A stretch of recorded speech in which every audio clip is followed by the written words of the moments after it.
விண்வெளியில் ஓம் டாலர், விநாயகர் சிலை, பகவத்கீதை. சுனிதா வில்லியம்ஸ் பத்திரமாக பூமி திரும்ப இதுதான் காரணம்.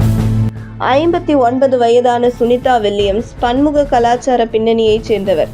இவர் 1965ஆம் ஆண்டு செப்டம்பர் 19ஆம் தேதி அமெரிக்காவின் ஓஹியோவின் யூக்லியில் தீபக் பாண்டியா மற்றும் உர்சுலின் போனி ஜலோகர் தம்பதியினருக்கு பிறந்தார்.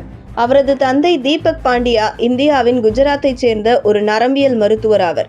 தீபக் பாண்டியா தொழில்முறை முன்னேற்றம் பெற 1957இல் அமெரிக்காவுக்கு குடிபெயர்ந்தார்.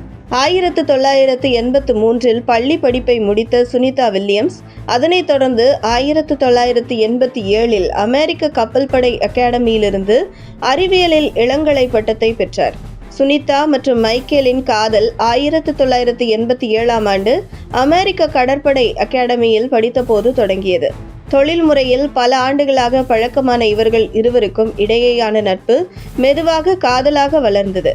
பின்னர் திருமணத்தில் முடிந்தது. அதனையடுத்து 1995ஆம் ஆண்டில் புளோரிடா தொழில்நுட்ப நிறுவனத்தில் முதுகலை அறிவியல் பட்டத்தையும் பெற்றார் சுனிதா வில்லியம்ஸ். விமான போக்குவரத்து மீதான அவரது ஆர்வம் அவரை அமெரிக்க கடற்படையில் சேர வழிவகுத்தது. அங்கு அவர் விமானியானார். 1987இல் ஐக்கிய அமெரிக்க கடற்படையில் இளநிலை அதிகாரியாக பணிபுரிந்த சுனிதா வில்லியம்ஸ் 1989இல் கப்பல் படை விமானியாக நியமிக்கப்பட்டார். சுனிதா வில்லியம்ஸ் 30க்கும் மேற்பட்ட விமான வகைகளில் பறந்த சுனிதா வில்லியம்ஸ் 2017இல் கடற்படையிலிருந்து ஓய்வு பெற்றார். 1998ஆம் ஆண்டு நாசாவால் தேர்ந்தெடுக்கப்பட்ட போது சுனிதா வில்லியம்ஸின் விண்வெளி பயணம் தொடங்கியது. கடுமையான பயிற்சியை முடித்த பிறகு டிசம்பர் 2006இல் தனது முதல் விண்வெளி பயணத்தை தொடங்கினார். 2007ஆம் ஆண்டில் இவர் 4வது விண்வெளி நடைப்பயணங்களில் 29 மணி 17 நிமிடங்கள் பதிவு செய்து இதற்கு முன்பு விண்வெளியில் அதிக நேரம் நடந்து சென்ற கேத்ரின் சி தோர்டன் சாதனையை முறியடித்தார். அதே நேரத்தில் மிகவும் அனுபவம் வாய்ந்த விண்வெளி நடைப்பயணிகளின் பட்டியலில் 5வது இடத்தை பிடித்தார் சுனிதா வில்லியம்ஸ். இந்து மதத்தை பின்பற்றி வரும் சுனிதா வில்லியம்ஸ் 2006இல் பகவத்கீதையையும் 2012இல் ஓம் சின்னத்தையும் சர்வதேச விண்வெளி நிலையத்திற்கு எடுத்துச் சென்றார்.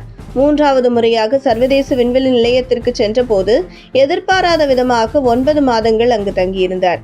இந்த காலத்தில் அவர் வீணாக பொழுதை கழிக்கவில்லை. முக்கிய பணிகளை கவனித்தவர் 9 முறை விண்வெளி நடைப்பயணம் மேற்கொண்டு 62 மணி நேரம் 6 நிமிடங்கள் விண்வெளியில் கழித்து சாதனை படைத்தார்.